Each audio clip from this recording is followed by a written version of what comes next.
Bonjour à tous et bienvenue sur ce nouveau podcast Nutrimuscle. Alors, pour donner suite aux nombreuses questions sur des sujets allant des meilleures façons de limiter la prise de graisse pendant l'été ou de mieux appréhender le choix de sa protéine et les questions relatives aux vitamines et aux oméga 3, nous avons décidé d'essayer d'apporter des éléments de réponse avec Michael Gundill dans ce podcast.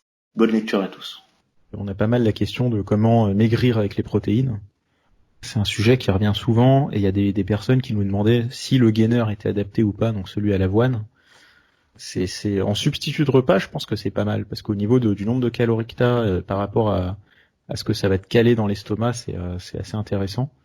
Et après, faut partir plus sur de la caséine qui a une absorption bien plus lente. On en parlait d'ailleurs dans un live, il me semble. Tout dépend de combien tu remplaces de calories ton gainer, quoi. Parce que si tu le manges en gourmandise en plus des repas, ça fera pas maigrir, hein. Ouais.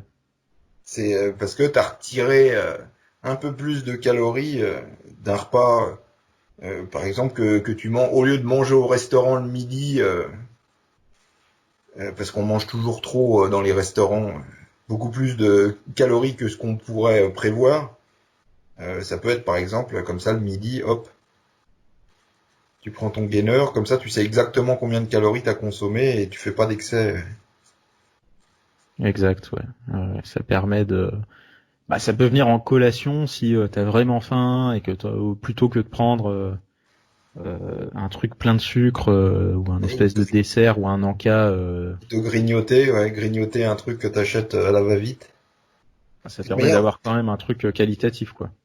Dès que t'achètes à la va-vite, que tu vas au restaurant, etc., tu perds complètement le contrôle de tes calories. Ouais. Donc là, le gainer, là tu reprends le contrôle parce que c'est toi qui contrôle exactement ton apport calorique, quoi. Ouais. Parce que les études qu'on regardait, pourquoi les régimes réussissaient ou rataient, je crois que dans 80 à 90% des cas, euh, la cause numéro un de l'insuccès des régimes, c'est que les gens s'empiffrent beaucoup plus que ce qu'il est prévu de manger au régime. Et le gros effet secondaire de genre d'empiffrement pendant que t'es au régime, c'est que t'en as pas du tout de la mémoire, tu vois. Ouais. Tu t'es gavé de pépito toute la journée, mais le lendemain tu t'en souviens plus, quoi. Donc t'as l'impression d'être au régime strict et puis que c'est la catastrophe parce qu'il marche pas, mais le paquet de pépito tu t'en souviens plus du tout, quoi. Ouais, c'est un peu une des conséquences, mais c'est toujours ça, même avec le rebond. Après la période de régime, quand tu repars sur une alimentation plus. Ah bah si tu relâches la bride, c'est pire. Ouais. Ouais, mais du coup, ce qu'on remarque aussi, c'est que y en a qui sont assez intelligents et qui switchent de protéines aussi pour justement pouvoir manger plus, mais être toujours un peu calé. Et c'est là où la caséine est assez sympa parce que c'est assez bourratif. Bah pour ceux qui, il y a des gens pour qui, alors c'est imprévisible, pour qui la whey coupe mieux l'appétit. Et les études, c'est ce qu'elles montrent. Moi, je suis pas en accord avec ces études, mais il y a des gens chez qui alors ça s'explique, hein, chez qui la whey coupe plus l'appétit. C'est la mixture au niveau intestinal des acides aminés, comment en fait, comment la production d'opioïdes qui se fait dans l'intestin va réagir aux acides aminés que tu lui donnes et tu vas produire plus ou moins en fait, de substances coupe-faim dans ton intestin. Ouais, c'est assez marrant parce que c'est un peu contre-intuitif C'est dans le. contre-intuitif de dire que la whey coupe mieux l'appétit, mais la plupart des études, c'est ce qu'elles montrent. Après, je sais pas si ça dure. C'est peut-être pour ça que nous, on n'est pas dans le. Quand on prend régulièrement, peut-être que ça marche moins bien et que Ouais, je pense que, carrément, parce que pour le débutant, le mec, je pense que même s'il prend de l'isola de whey ou de la whey ou de la caséine, déjà rien qu'avec la whey, t'es bourré hein, quand tu commences. Donc je pense que ça joue là-dessus, mais après tu développes. Mais il y a quand même des gens qui te diront que la whey leur coupe plus l'appétit que. Mais c'est imprévisible. A priori, la caséine doit couper plus l'appétit, mais c'est pas le cas chez tout le monde, quoi. Ouais. Et la caséine, en fait, pourquoi c'est bourratif, c'est justement parce que la vitesse d'assimilation est bien plus lente et ça va rester beaucoup plus longtemps dans le dans Tout le système digestif, quoi. Ça va transiter beaucoup plus lentement. ça permet d'avoir cet effet bourratif qui va forcément, je pense, mieux marcher chez quelqu'un qui a l'habitude de prendre des protéines. Parce que sur la whey, une fois qu'on prend l'habitude, c'est quand même très léger euh, Bah, moi, je trouve, ouais. l'effet de satiété. C'est un peu celle qu'on recommande pour ceux qui veulent au contraire Manger, prendre de la masse. Hein. ouais, multiplier les repas, pouvoir remanger avec la fréquence la plus forte possible sans avoir encore sur l'estomac. Et il Ouais. y a une protéine qui est connue aussi pour son effet coupe-faim, c'est la protéine d'œuf. Ouais. Qui est, Après, ouais. Ça dépend des. Tu vois, là, moi j'en prends beaucoup, mais ça me coupe pas du tout la faim la protéine d'œuf. Je me demande si c'est pas aussi une histoire d'habitude. ouais, enfin, comment ton corps réagit, je te dis, au niveau de la sécrétion hormonale, au niveau de l'intestin, Hmm. chacun réagit un peu différemment. Mais c'est vrai que le mélange, le muscle whey qu'on a fait, donc moitié whey, moitié œuf, t'as quand même un effet de satiété qui est bien plus important que si tu prends de la whey simple dessus, mais je le trouve moins fort que de la caséine. Après, on pourrait faire un mélange caséine-œuf, ça peut être sympa, mais c'est ce qu'on a fait en bio avec le milk and egg, où là t'as de la protéine totale à 80% de caséine et l'œuf, et là c'est pareil, c'est assez bourratif celui-là. Et ça permet justement pour toutes ces questions de quelle est la meilleure protéine et tout, en fait c'est vraiment par rapport à l'objectif, et le plus important déjà c'est d'en prendre, hein, peu importe la forme, enfin peu importe si c'est de la whey, de la caséine, etc. Et la deuxième chose la plus importante, c'est d'arriver à bien la tolérer, parce qu'il y a des gens qui vont mal digérer l'isolat, typiquement l'isolat de whey. Il y en a, ils vont avoir du mal avec la caséine, donc c'est vraiment de prendre déjà une protéine qui nous va bien, et après on peut s'amuser à varier en fonction de Oui, l'assimilation, protéines de etc. lait, il y en a qui aiment pas les protéines de lait, donc il y a toujours l'œuf. Ouais. Et l'œuf est très bon. Hein. C'est des productions qui sont faites pour nous d'ailleurs, donc c'est contrôlé. On reçoit des échantillons en fin de production qu'on va goûter. On goûte les échantillons non pasteurisés, après c'est pasteurisé, on regoute, etc. Donc il y a tout un processus de tests qui sont faits en amont, enfin pendant les productions, et après on valide ou on valide pas. Mais l'œuf est plutôt bon. Ouais. Et on avait aussi un peu sur ce sujet, donc maigrir avec les protéines, bah, je pense que c'est possible, mais que ça soit aussi dans l'alimentation, parce que suffit que le mec remplace dans son assiette la moitié des glucides et qui rajoute une moitié de protéines en plus, même en solide, et ça permet déjà d'être beaucoup plus calé et d'avoir cet effet un peu de satiété qui est beaucoup plus fort sur les protéines que sur les glucides. Les protéines, c'est ce qui c'est ce qui coupe le plus l'appétit par rapport, quel que soit le type de protéine, hein. Mais par rapport aux glucides et aux graisses, les protéines, c'est ce qui coupe le mieux l'appétit. Ça, c'est la première chose. Et la deuxième chose des protéines, c'est que c'est le moins efficace dans la digestion. Ça veut dire que la digestion va pomper beaucoup de calories à digérer des protéines, donc c'est pas très rentable. Donc c'est comme ça que les protéines sont l'aliment des trois macronutriments. Donc les trois macronutriments, c'est les graisses, les sucres ou ce qu'on appelle les glucides, mais c'est la même chose. Si on te dit tiens, il y a pas de sucre, il y a que des glucides, tu sais, ça fait penser au ministre, enfin au premier ministre qui nous dit nous n'augmenterons pas les impôts. Alors on se dit génial. Et puis mais ça augmente. Ah mais c'est pas un impôt, c'est une taxe. Donc c'est pareil, glucides et glucides et sucre, c'est la même chose. Donc il y a les trois macronutriments, c'est les graisses, les sucres ou les glucides et les protéines. Et les protéines, c'est ce qui fait le plus maigrir parce que ça coupe l'appétit plus que les sucres et plus que les graisses et ça consomme beaucoup de calories pour le pendant la digestion. Donc on gagne sur les deux tableaux. Et comme on le voit, c'est que quand tu manges des protéines, c'est ça qui augmente le plus ta température corporelle par rapport aux autres. Et l'augmentation de la température, c'est simplement ça montre que tu as dépensé beaucoup d'énergie pour les assimiler, quoi. Ouais, contrairement aux glucides. Donc effectivement, quand tu manges des protéines, la dépense calorique pour les assimiler est beaucoup plus grande. Donc c'est pas rentable. Au point de vue de la survie, les protéines, c'est pas rentable, mais au point de vue de la ligne, c'est ce qu'il y a de plus rentable pour garder une ligne ou pour maigrir.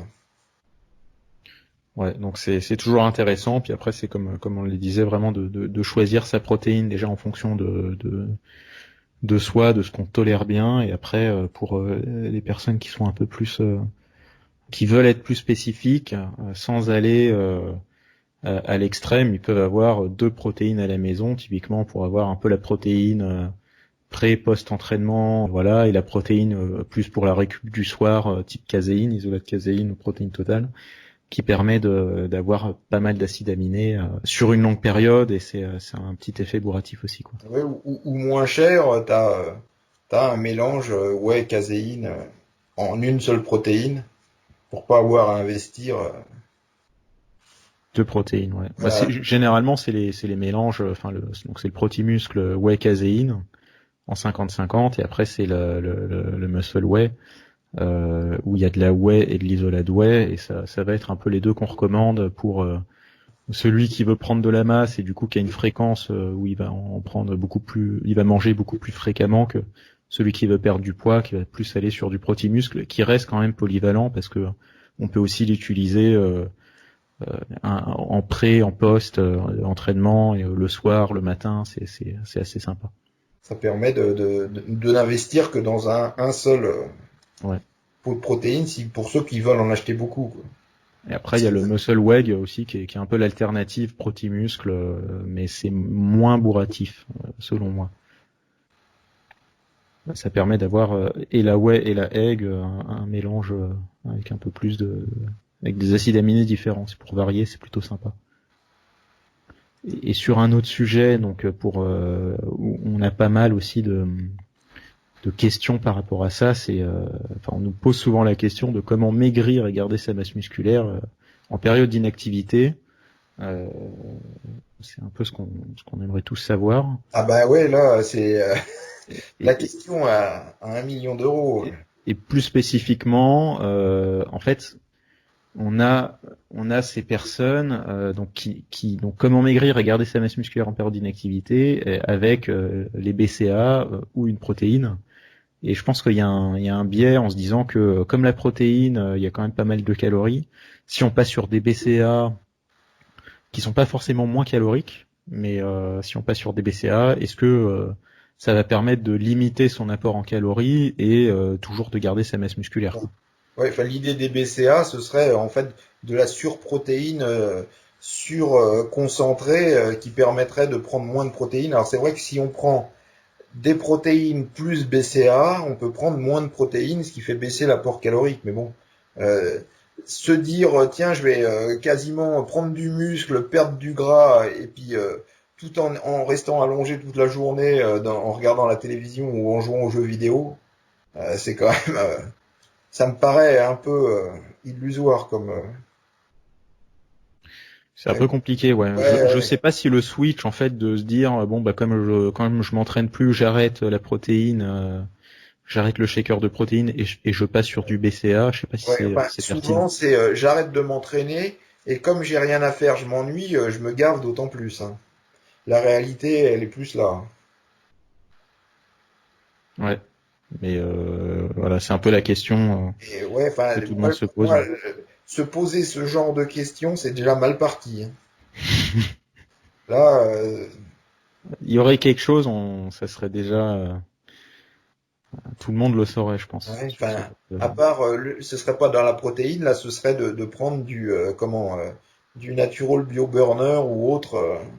Bah, ça et c'est surtout c'est plus que la protéine ou les BCA, c'est d'avoir la complémentation qui va qui gravite autour, notamment la créatine qu'on connaît que c'est quand même un protecteur musculaire qui commence à être recommandé, qui est recommandé aux États-Unis chez les personnes âgées et en Asie aussi dans les maisons de retraite pour maintenir sa masse musculaire. Donc ça peut être une stratégie aussi, mais Quoi Enfin, qu'il arrive, inactivité égale ouais. perdition. De toute manière, ouais. Et puis prise de gras, parce que comme tu vas t'ennuyer, tu vas forcément manger plus, hein. Les gars, quand ils sont inactifs, ils mangent pas moins, ils mangent plus, hein. Donc ça me paraît vraiment aller sur une très très mauvaise pente, hein. Ouais. Parce Donc qu'il là, n'y a pas de raison d'être inactif, même il y a toujours moyen de s'entraîner, même mais si on après, est je pense que bloqué chez soi, hein. c'est plus des histoires de motivation. Voilà, c'est ça, ouais, non, mais tu vas rapidement, parce qu'au début, tu vas te dire, bon, ça se passe pas trop mal, et puis un jour, tu vas réessayer un pantalon dans lequel tu rentrais, les cuisses elles flottent, et puis le bide il rentre plus du tout, et c'est là que tu vas. Mais le jour où tu t'aperçois du changement physique, c'est que il est sacrément, c'est que t'as sacrément changé physiquement. Le temps que tu le vois vraiment toi, donc je me lancerai pas du tout sur cette piste. Ou Ouais. déjà, le fait de faire croire aux gens que ce serait possible, ça me paraît.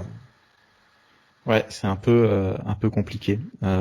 C'est un peu compliqué. Après, il y a le fait de pas s'entraîner. Est-ce qu'il faut arrêter sa complémentation? C'est une question qui revient souvent, mais ça va vraiment dépendre. Forcément, si de base tu prends du gainer pour prendre de la masse et parce que tu t'entraînes beaucoup et que tu as un besoin calorique qui est plus élevé, bah faut peut-être réduire la voilure et passer sur une protéine sans sucre.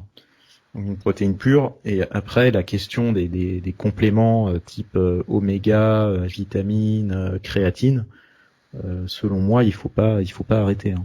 On a les suppléments santé, après tu peux réduire un peu, mais de toute manière, partir du moment où le début de ta question c'est j'arrête de m'entraîner, donc déjà c'est très très mal parti. Parce que l'activité physique c'est quand même la base de tout. Ouais. Donc essayer de compenser son manque par autre chose, je vois pas quoi. Non, mais enfin, il y a toujours ce genre de Ah bah j'imagine que les gens, si tu leur dis, c'est le problème qu'il y avait eu avec les fat burners, hein. Au début, les fat burners c'était utilisé que par les culturistes et puis c'était assez confidentiel, donc personne n'y prenait trop attention. Et puis les gars ils maigrissaient en en prenant, donc ils se sont dit, enfin ils s'entraînaient, ils prenaient des fat burners et ils maigrissaient, donc ils étaient contents. Alors après est arrivée une deuxième génération qui s'est dit, ah, c'est vrai que ça fait maigrir, mais comme ça m'emmerde de m'entraîner, est-ce que si je m'entraîne moins et que je prends plus de burner, euh, les gars ont vu que ça passait quand même. Après, on a une nouvelle génération qui s'est dit, oula, mais ça a l'air de marcher, mais il suffit que j'en prenne plus et je m'entraîne pas du tout. Et après, une autre génération qui s'est dit, oh là, mais si j'en prends encore plus, je pourrais continuer à me gaver. Et c'est là qu'on a eu les effets secondaires. Parce que les gars se sont gavés de fat burner, tout en continuant à se gaver de bouffe. Donc c'est pas parce que quelque chose marche en combinaison avec l'entraînement qu'en en prenant plus, tout en s'entraînant plus, en général ça part très très mal. Déjà, le gars qui se dit ça dans sa tête, c'est que il y a déjà des problèmes. ouais. Bah, il y a un manque Bah, il y a un manque, ouais. il y a un manque de connaissances aussi. C'est comme il y en a qui arrêtent toute complémentaire, en fait, qui s'entraînent tous les jours ou enfin, ouais, toutes les semaines, qui ont un rythme régulier d'entraînement et qui se disent bon bah les 2 prochains mois j'arrête tous les compléments. Bah, c'est déjà moins grave que le contraire, mais Ouais, mais c'est une logique qui est un peu bah, c'est bizarre. une logique un peu étrange, ouais. Parce que tant que ton corps t'augmente les besoins nutritionnels qu'il a, pourquoi tu le punis tout d'un coup c'est des logiques qui m'échappent un peu, mais c'est quand même moins illogique que de dire tiens, je vais totalement m'arrêter de m'entraîner et puis je vais essayer de compenser avec des compléments alimentaires, quoi. Ouais. Sur un autre sujet aussi, on a pas mal de personnes qui prennent enfin qui prennent des vitamines ou juste des oméga et qui nous demandaient si il y avait une synergie vitamine oméga. Il y a une synergie d'assimilation parce que comme on a des vitamines qui sont liposolubles avec les oméga, on est censé avoir une meilleure assimilation grâce à l'huile. Et après, c'est plus pareil dans une logique long terme d'avoir les bienfaits des vitamines qui sont renforcés avec les oméga 3 et qui permettent surtout pour le sportif d'éviter alors je vais pas dire les carences, je pense pas qu'on ait vraiment des carences en vitamines, mais ça permet d'avoir un apport. C'est plus ce qu'on appelle des déficits. Ouais. Bien qu'on trouve de plus en plus de carences, les gens qui mangent que des pépitos toute la journée. Oui, c'est des carences liées à l'alimentation. C'est plus ça Et par contre, il y a une vitamine qui est absolument pas comme les autres. C'est la vitamine D, qui est pas apportée tellement par l'alimentation, qui est apportée par le soleil. Donc moins on se met au soleil, moins on a de vitamine D. Et c'est pour ça que l'hiver, on tombe beaucoup plus facilement malade parce qu'on n'a pas de vitamine D. Et là, c'est des vraies carences. Donc là, c'est toujours important de prendre de la vitamine, Et pas de la attendre vitamine D. de s'inquiéter que c'est l'hiver. L'hiver, en question vitamine D, l'hiver se prépare à l'avance. Ouais. C'est toujours mieux de. Et pour ceux que ça intéresse, il y a une discussion que je mets tous les arguments qui sortent au fur et à mesure de, du rôle de la vitamine D contre le coronavirus. Il y a 2 pages de discussion. C'est de plus en plus. On commence à voir aussi les études qui arrivent doucement là-dessus. Et il me semble qu'on parlait aussi de la. Je sais plus s'il y avait la K2 là-dedans ou pas, les vitamines K. Si on avait dit qu'il y avait un rôle de la K2, parce que de plus en plus, ils donnent des anticoagulants. Et là, j'ai vu que, alors pareil, ça n'a rien à voir, mais que ils ont bon espoir en donnant de l'héparine aux gens qui sont malades dès le départ, quoi. Donc c'est toujours important. Ça ciblerait bien pour empêcher le virus de rentrer, quoi. Ouais. Bon, maintenant, ils en parlent moins. Ils nous font juste peur en disant que ça va revenir, mais les traitements, on voit mieux les choses. Tout le monde s'en fout, j'ai l'impression. Mais... Ouais, mais je pense que ça va revenir. Enfin, tout du moins les études, c'est ce qu'on disait en. Les études, il y a un décalage, c'est ça le problème. On va avoir les résultats des études. Alors j'espère que ça reviendra pas, mais. Ouais. Et il y a aussi cette synergie. La K2, on l'a sortie séparément parce que voilà, ça coûte plus cher et on voulait pas l'intégrer dans le multivitamine, mais il y a cette synergie dans le multivitamine. On n'a que de la K1, donc ça fait un renforcement en K2. Il y a aussi la synergie vitamine D plus K2, notamment sur le protection osseuse. Et on avait pas mal de questions aussi sur les. Alors ça sera confirmé pour les vitamines, mais c'était en quoi les vitamines et les oméga 3 peuvent aider à maigrir.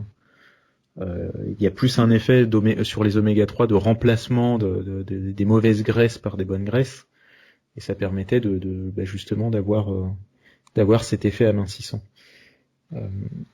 Pour la partie vitamines, je suis moins sûr que.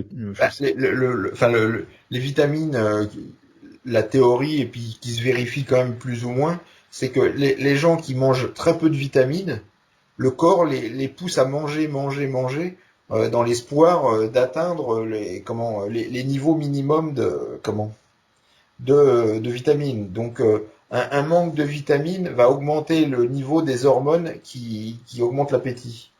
Donc l'idée, en prenant des vitamines, donc en comblant les déficits, c'est qu'on n'ait pas cette envie de manger tout le temps. C'était l'idée. Après, je passe en revue rapidement. Il y a toujours la vitamine D. T'as vu, j'ai mis une étude, marrante. Ils ont fait ça sur des jumeaux monozygotes. Oui, j'ai vu ça. Ouais. Il y en a à qui ils ont donné de la vitamine D, d'autres ils ont donné un placebo. Et en 2 mois de mémoire, ceux à qui ils ont donné je crois que c'est 2000 mg de vitamine D, avaient gagné des muscles et perdu du gras. Il peut y avoir, plus, alors j'ai jamais, plus de muscles, moins de gras avec la vitamine D. Donc, 90 adultes monozygotes, donc 2000 unités internationales pendant 2 mois. Et ce qui est marrant, est complètement inattendu. Donc le niveau de, alors pourquoi pourquoi ils prennent des monozygotes, c'est parce que ils sont le plus similaires. En fait, ils prennent presque des clones, quoi. Ouais. C'est pour ça qu'ils essayent d'avoir ces gens-là. Et donc le niveau de vitamine D dans le sérum a augmenté de 60%. Et par contre, ce qui est plus surprenant, c'est que le niveau de récepteurs à la vitamine D augmente de 65%, Et comment le nombre de récepteurs de la vitamine D a une très grosse importance pour la santé. Donc je pense que cette étude elle fera et donc j'ai plus les chiffres là, mais enfin ils ont trouvé qu'ils avaient gagné du muscle et perdu du gras rien qu'en prenant de la vitamine D donc pendant 2 mois. Ouais, comparé au placebo, donc aux jumeaux, Au jumeau qui a eu de la chance d'avoir un placebo. Qui lui a dû du coup augmenter ses repas pour essayer de. Ben j'en sais rien comment il l'a fait après. J'imagine qu'il regarde un peu ce qu'il mange aussi, mais. Ouais, mais ça doit peut-être jouer là-dessus. Hein. C'est comme tu disais, c'est-à-dire que si t'es pas complémenté, le corps va faire en sorte si le corps d'essayer il voit d'avoir qu'il a des déficits, il va tout faire pour les compenser. Ouais. C'est pour ça qu'il y a des fois des gens, ils ont envie de manger, par exemple, des protéines. Parce que le corps, il sait comment nous donner envie de manger des protéines, par exemple. Ouais. C'est pas si t'as l'impression d'avoir faim pour des protéines, c'est pas juste une vue de l'esprit, quoi. Ouais, c'est pas anodin. Ouais. C'est qu'il y a quelque chose qui se. Bon, si t'as envie de bouffer à Gendas, ça c'est dans ta tête. Hein. C'est pas le corps qui t'envoie un signal. Pour prendre de la masse. Non, ouais, y a pas, non, ça, jusque-là, j'ai pas vu de. Là, c'est plus c'est un signal de manque de sucre, justement. C'est un peu l'effet contraire de. Excès de sucre. Ouais. Dans le cerveau. Ouais, mais du coup, et sur la partie, donc oméga, comme on disait, c'était ce remplacement un peu des mauvaises graisses grâce aux oméga. Donc il y a effectivement une synergie et santé et aide à maigrir sur une prise en continu des vitamines et des oméga 3. Et notamment de la vitamine D, mais qui est aussi présente dans le Alors, multivitamin. qui est une vitamine, mais qui est pas du tout à considérer comme les autres vitamines, parce qu'il y a des gens qui disent mon alimentation elle est irréprochable, donc elle apporte tous les nutriments, ce qui est absolument pas le cas pour la vitamine D. Parce que à moins de bouffer des trucs très très particuliers, du genre du foie de morue, des trucs que personne ne mange, euh, c'est pour ça qu'il y a autant de carences en vitamine D, même dans nos pays. Et en particulier là pendant le confinement. Ça a dû atteindre le summum parce que quand le soleil commençait à repointer son nez, on restait encore enfermé. Donc, Ouais. Bah, c'est pour ça qu'il y a eu. Ça doit être en partie lié, même si le confinement, le fait de rester à la maison en a fait beaucoup, mais le fait que tout le monde a pris du poids, au global, dans les statistiques, tout le monde a pris du poids. Hein. Tu sais, les gens ont pris du poids parce qu'ils se sont rapprochés, ils étaient tout proches de leur réfrigérateur. Hein. Ouais. Mais je pense que le fait d'avoir, de pas être dehors et pour ceux qui se complémentent pas. Tu fais rien, tu t'ennuies, donc tu manges. Enfin, ça n'en plus finir de toute façon. Ouais. J'ai vu des recompositions de composition corporelle pas très favorables. Hein. Même des gens que je revois après, ouf. Je dis, ouf. Ouais.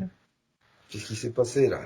Voilà. Et sur, je repense à ça, mais sur la partie donc oméga, on est toujours dans jusqu'à où, en fait, le souci qu'il y a aussi sur les vitamines, mais qu'on retrouve sur les oméga, c'est d'une part sur les vitamines, on n'est pas réellement sûr des concentrations en fonction de la qualité de production.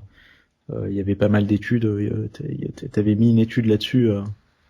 Je sais plus si c'était sur les vitamines ou l'ubiquinol, la concentration réelle à l'intérieur des compléments. Les vitamines, de toute façon, c'est toujours de toute manière, le pire du pire, c'est les vitamines pour les enfants.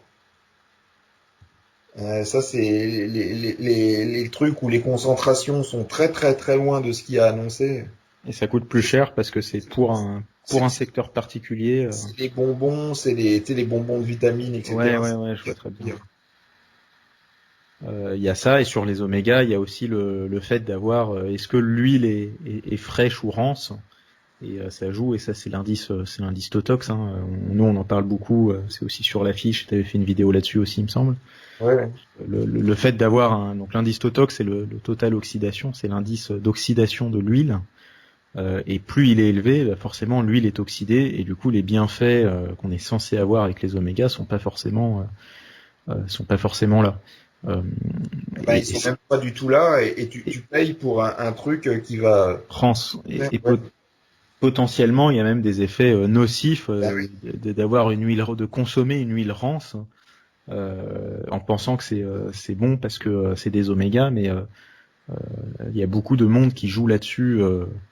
Enfin, il y a beaucoup de revendeurs qui jouent là-dessus sur cet indice, et c'est pour ça qu'il n'est pas vraiment mis en avant chez les revendeurs, parce que c'est un indice. Plus il est vieux, enfin plus il est élevé, bah, du coup, ça permet d'avoir des choses beaucoup moins chères pour leurs vendeurs, et du coup, ils vont les vendre au même prix que les oméga frais.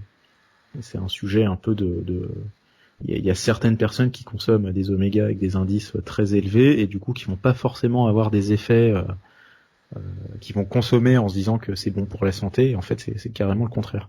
Et en particulier des omégas très chers du genre le krill. Comme c'est très cher, ça se vend moins. Les stocks durent plus longtemps et quand ils les testent, ils sont pas en forme. Les oméga. Et le krill, alors déjà que ça coûte plus cher que les omégas de poisson. Ça se revend plus cher, mais après c'est pareil, plus c'est oxydé, plus c'est vieux, ça s'achète beaucoup moins cher, et c'est vraiment nous on n'en fait pas parce que c'est plus compliqué aussi à contrôler, mais Ouais, parce qu'en toujours théorie, faire attention sur ce genre de. en théorie, sur le papier, c'est vrai que c'est bien. Hein. Euh, Ouais. dans la pratique, quand tu ramènes ta boîte à la maison, C'est toujours compliqué, ouais, ah justement. oui. C'est toujours compliqué. Et c'est la fin de ce podcast. On espère avoir répondu à certaines interrogations et on va probablement renouveler l'exercice plusieurs fois en fonction des questions et des interrogations de chacun sur certains types de compléments, tout en continuant de notre côté à approfondir nos discussions sur ce sujet. Et on se dit à très bientôt.